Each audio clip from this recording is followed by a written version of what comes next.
Hi, my name is Anthony Hoff. I run this farm with my wife and my daughter. It's a family farm. Our goals here are to create a legacy that is not only fruitful, sustainable, and profitable for our family, but also for the community here in Louisiana, as well as the culture of our local area. Heart and Harvest Homestead is located on a larger plot of land on 6 acres here in West Shreveport, Louisiana. Heart and Harvest Homestead is an organic farm that uses regenerative and permaculture principles in all of its practical applications on the farm. We host over 200 fruit trees on this property, approximately 150 laying hens, several dogs, some guinea fowl, and a few geese. We have a 1/4 acre organic market garden on the farm, and we are leasing land from another member of the no-till organic market garden community. His name is David Beeter. He is the owner-operator of Super Chicken Farms, and he also has a 1/4 acre organic market garden on this property. We are farming over 1/2 acre of land for organic market garden production on this piece of property. Which brings me to an interesting point. Over the past 3 years, we've faced huge challenges. Just considering what the weather's thrown at us the past 3 years, we've had record-breaking freezes, record-breaking drought, record-breaking heat. We've broken the record for early freezes and for chill hours leading into spring and rainfall in the spring. And we've faced about every obstacle that the weather and nature can put in front of us. But in my personal case, we've also faced some other challenges that have brought us to this point today. Those challenges came in the form for our family of facing eviction notices when we were in a rent-to-own situation with a landlord who was previously friendly to us. And without getting lost in the weeds on that, we were put at the crossroads of potentially not being able to continue this program and having to relocate our entire farm, all of our animals, all of our trees. And while we were in the middle of this crossroads, Mr. David Beeter was also at a decision point in his life where he might have to sacrifice his dreams of farming as well. His wife had gotten called up to move to an entirely different city for the medical field. And while we were both at these pivotal points in our farming journey, we were able to come together. Mr. Beeter found a way to keep his farm, to keep it active, and in doing so, he allowed us to lease land from him on this farm. So, Super Chicken Farms and Heart and Harvest Homestead are located on the same piece of property on this 6 acres. By working together, we were able to overcome these obstacles that had affected both of our personal lives and almost threatened to risk this entire 3-year program, not only for myself, but also for Mr. David Beeter. We were able to come together on this land, and I was able to find a place to rehome our animals as well as our fruit trees. We were able to work together and turn 2 unfortunate situations that almost meant the end of our farming journeys and synthesize our vision and create something really special on this farm. So by having multiple people working on this farm with the same dream and with the same vision in mind, we are now able to up our level of performance, we're able to up our level of production, and we're able to scale up with our dreams of farming.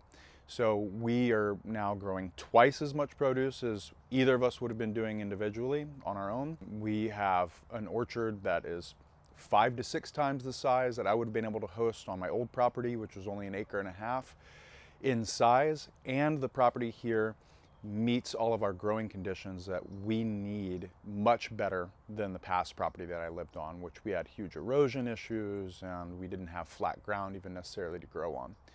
One of the big ecological challenges that we faced here on this property, aside from all of our own personal hurdles that we had to overcome to make this dream come true, was that this piece of land was heavily compacted. It had been mowed by the same person with the same tractor in the same lanes for decades and decades. And you could feel those ruts when you're going over the yard. And this was owned by the neighboring church.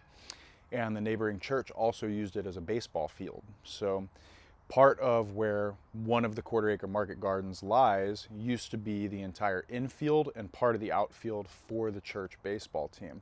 So it's funny, we'll actually still dig up baseballs from time to time, and you can see the backstop for the baseball field actually located behind the back corner of that field.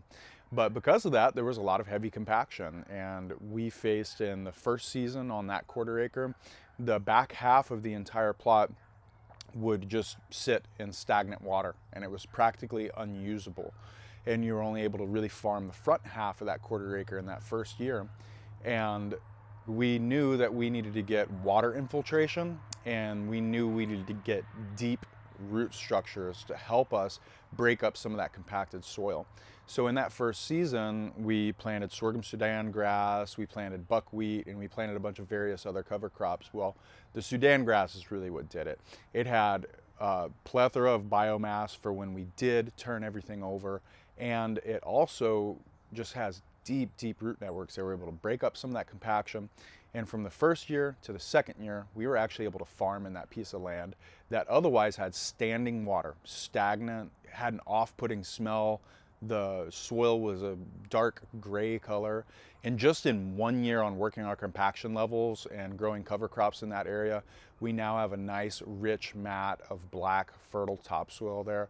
And we still have a long way to go, but that was probably the biggest ecological challenge, and the thing that we've noticed benefited us the most through these no-till practices was getting those cover crops in place.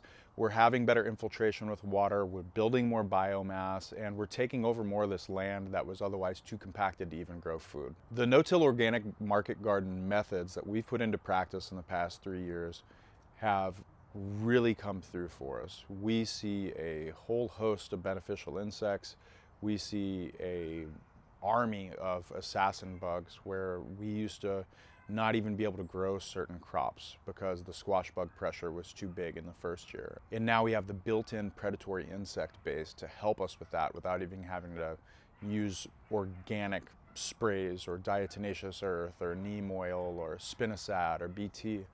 We have songbirds that take care of our caterpillar population. We have arachnid wasps that help us with that caterpillar population as well. You can't move any of the organic matter anywhere without stumbling into half a dozen or a dozen earthworms. It's amazing. We have a deep mulch system. We create all of our own compost in-house, and we're constantly feeding our soil here on this program. And you really see, by not depleting the soil and not doing heavy tillage and not leaving the soil bare for weed seeds to germinate and for the heat to nuke the microbiology in the soil. These practices really show you just how fast you can take a heavily compacted area, something that used to be a baseball field that was covered in grass, and how quickly you can turn it into a nutrient-rich environment where you could then grow nutrient-rich food.